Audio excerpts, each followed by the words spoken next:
Hello everyone! I'm going to share with you the very best boxed chocolate cake mix I've ever had, and we're going to doll it up with my homemade chocolate frosting.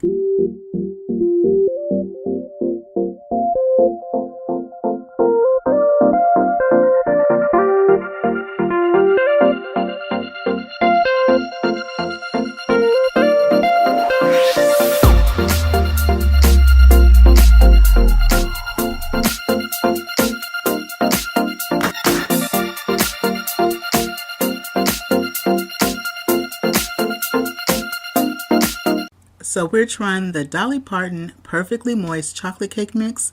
And if you see right here at the bottom, I don't know if you can see that, but it's an 18-ounce box of cake mix. This cake mix was $1.99. I couldn't pass it up. I said, we've got to try this. Now we're going to be using some butter. I'm using some unsalted butter, and we're going to be following the directions on the back of the package. We're going to make it per design, just like they have it. So I went on and I melted my butter, and that was 8 tablespoons of butter, which is the full stick of unsalted butter. Now, the back of the package didn't specify salted or unsalted, so I went on and I went with unsalted. We're also going to be using some eggs, and we're using 4 large eggs, and my eggs are at room temperature because you know those room temperature eggs blend so much better into our cake mixes and our batter, so you always want to make sure you have some nice room temperature eggs. Now, when I made this cake, there's a couple things that I discovered, and I'll share those with you. Now, if you are new to my channel, I want to welcome you in, and if you're a returner, I want to thank you for coming back. I want to thank you for all your likes, your shares, your subscribes, and your good 5 comments. I truly appreciate it. So I go ahead and I put the whole bag of cake mix. I was going to edit that out, but I was like, you know what? I'm a real person, a real cook, and I'm cooking for real in my kitchen, and sometimes stuff happens. So we're just going to keep on rolling. So to the cake mix, I added in 1.5 cups of water. That's what the recipe calls for on the back of the box. We're also going to add in some vegetable oil. So we're adding in 2 tablespoons of vegetable oil. Now, as you saw, I also melted some butter, and that was the 1 stick of butter I melted. Now, the recipe on the back of the box calls for both, for the melted butter as well as the vegetable oil. Now, that let me know right there that this cake is going to be very moist and very tender because the melted butter, in addition to the vegetable oil helps your cake to be nice and moist, and the butter gives it the flavor. Now we're going to put the eggs in, and when I put the eggs in, you want to drop the eggs in one at a time just to give those eggs a chance to get caught with the blade, and so they'll blend well. If not, what I found is that when you put all the eggs in at one time, the blade is just kind of chasing the eggs around the bowl, and so dropping them in one at a time does make a difference. Also, as a side note, with your butter, when you melt it, let it cool first before you add it to your cake mix. You don't want to add hot butter to the cake mix. That's just going to mess up with the consistency and the texture. So you want to make sure that you let that butter cool first before you're adding it to the cake mix. So I scrape down the sides of the bowl. I have my blade on low. Going to go ahead and let this blend just until it all comes together. And so remember, for the cake mix, that was 1.5 cups of water, 4 large eggs that we had at room temperature, the 8 tablespoons of unsalted butter that was melted, and also the 2 tablespoons of vegetable oil. And this is what our batter is looking like. It is very dark and very rich in color for a box cake mix. Now I have my vegetable spray, some canola oil spray. I'm going to spray my pan. Now, one thing I discovered is this is an 8-inch cake pans that I'm using. It's 2 8-inch cake pans. And on the back of the box, it shows that you can use 2 8 inches, 2 9-inch cake pans, a 13 by 9 cake pan, and also cupcakes. It'll make you 24 cupcakes, which is really nice. So you can get that full 2 dozen of cupcakes. But one thing it does not show is if you wanted to bake it in a bundt pan. It actually does not give any instructions or directions for baking the cake inside of a bundt pan. Now, I'm thinking that you probably could. However, it does not share that information on the back of the box. So I have my oven is preheating on 350 degrees, and so we're going to bake our cake at 350 degrees. We're going to be baking it for 24 to 28 minutes as specified. So my cake is out of the oven And my cake actually baked in the oven for 30 minutes. Now it says 24 to 28 minutes. My cake actually needed 30 minutes. I had checked it at about that 24-minute mark, and it still needed a little bit more time. I let my cake cool for about 10 minutes, and now we're going to go ahead. I like to shake it and just go ahead and take it out of the pan. And something that I noticed with the cake is that it domed, which my cakes typically don't do that at all. I really don't get a lot of doming with my cakes. But then I realized that this box of cake mix is an 18-ounce box of cake mix, which is fairly large. That's very large. It's something that most cake mixes, they really don't make. They don't make that anymore. So I would suggest baking it in the 9-inch pan if your desire is to make it as a layer cake. So while our cake is finishing cooling, we're going to make some homemade chocolate buttercream frosting.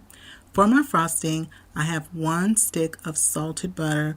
Now when it comes to making my homemade frosting, I like to use salted butter, and so I'm using 1 stick of soft salted butter. Now if you don't have salted butter and you only have unsalted, you can go ahead and use 1 stick of soft unsalted butter. You just want to add in a pinch of salt, and that's going to really help to balance out the flavors of your buttercream frosting. Now to my softened butter, I'm adding in some powdered sugar. This is my 2nd cup of powdered sugar. In total, I'm going to add in 3.5 cups of powdered sugar. And this is my go-to frostings, my vanilla buttercream and my chocolate buttercream. This is my go-to frosting because I can whip it up in a snap and it never fails and it always comes out just right. Now in the description box below, I will have the recipe for my go-to buttercream frosting, and you can mix and match and make it all different kind of ways. Now to the 3.5 cups of powdered sugar and that 1 stick of butter, I also added in 1/4 a cup of milk. You can use whole milk or you can use 2% milk. So I added in that 1/4 a cup of milk. And then to that, we're going to also add in some vanilla extract. So that's 1 teaspoon of vanilla extract. And this is my 2nd teaspoon of vanilla extract. Now we're going to make this into a chocolate buttercream. In order to make this a chocolate buttercream, we're going to be using some cocoa powder. Now be sure to scrape down the sides of the bowl. And now I'm going to add my cocoa powder, and I'm using this Dutch blend. It's a Dutch process blend cocoa powder. With the Dutch cocoa powder, it's going to be a richer flavor of the chocolate, of the cocoa flavor. And so I always like to use the Dutch process cocoa powder. And so we're going to be using 1/2 cup of the Dutch blend cocoa powder. And you can use whatever one that's on the market, but the Dutch one, if you can find the Dutch blend, or it might say Dutch process, that is, I found to be a very, very good quality of cocoa powder. And it really helps to have a nice rich taste to your chocolate buttercream. And now just by adding that 1/2 cup of cocoa powder turns our vanilla buttercream into a nice rich chocolate buttercream. Now if you would want to keep it as a vanilla buttercream, you would just, instead of using that 1/2 cup of cocoa powder, you would substitute that 1/2 cup of cocoa powder for 1/2 cup of powdered sugar, and it would be a vanilla buttercream. And so I'm going to continue to blend this until it's blended nice and well. I want it nice and smooth and with no lumps, so I started my blender on low, and then I gradually increased the speed to medium. And then periodically, what I like to do is I like to stop and scrape down the sides as well as the bottom of the bowl, because sometimes ingredients can gather at the bottom of my mixing bowl. And so I'm going to let this continue to blend until it's nice and smooth, and I want it to be a spreadable consistency. I start off with that 1/4 a cup of milk, and depending on how thick it is and if it's that spreadable texture and consistency that I want, sometimes I may need to add a little bit more milk. And when I do add my milk, I like to add it in a tablespoon at a time, sometimes even a teaspoon at a time, just a little bit at a time, so I get that nice, right, spreadable consistency. Now, if your cake happens to dome like mine did, and if you wanted to have just like a straight, even layer, you can always just take off the top and just even it out using a serrated knife. You would just go ahead and just slice off a little bit of that top layer of the cake to make it nice and flat. Today, I'm just going to roll with it, but by all means, if you'd like to even yours out, you can definitely do that. And so with my frosting, the secret to working with frosting and not ending up with a bunch of cake throughout your frosting as you're frosting your cake is that you always want to work and keep your blade that you're using, or your knife or your butter knife, you want to always keep it within the frosting.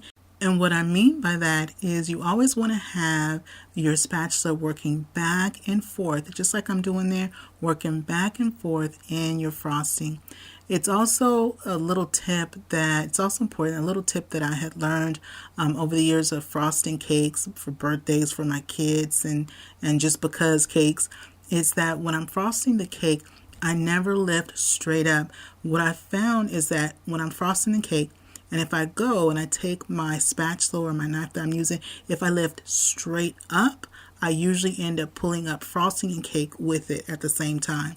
So always try to slide back and forth, side to side.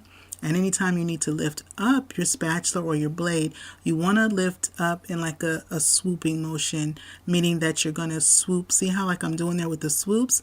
You want to swoop like that.